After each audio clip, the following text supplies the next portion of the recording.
Ողջ լինեք, ես Սային դպրոցի 4 դասարանցիներն ենք, մենք այսօր գնում ենք Սեբաստացի կենտրոն հաստատության։ Կեցես իմ աղջիկ։ Այսօր խոսելու ենք լավաշի մասին։ Հայկական լավաշի։ Այո։ Կեցեք։ Երեխաներ, մենք այսօր խոսելու ենք հայկական լավաշի մասին, որը եւս հացատեսակ է։ Խնդրում եմ ինձ ասել լավաշի հատկությունները, ինչպիսին է լավաշը։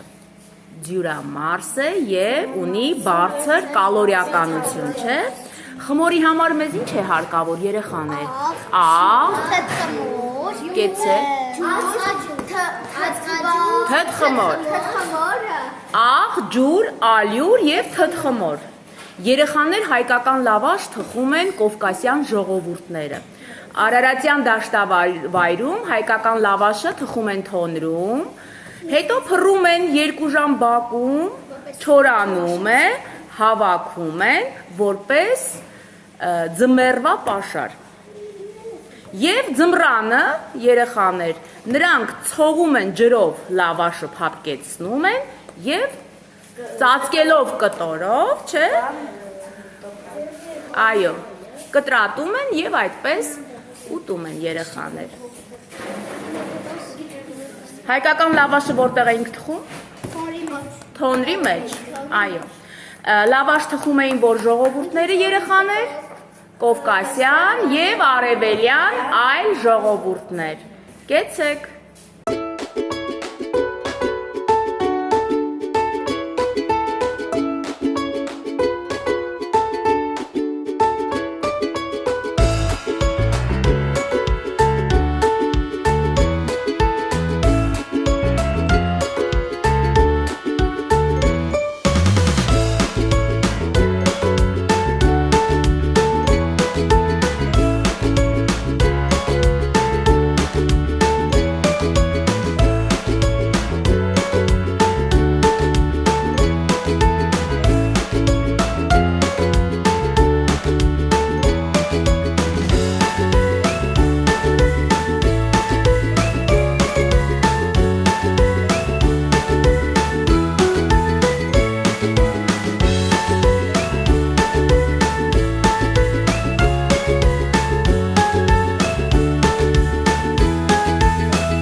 Կեցես։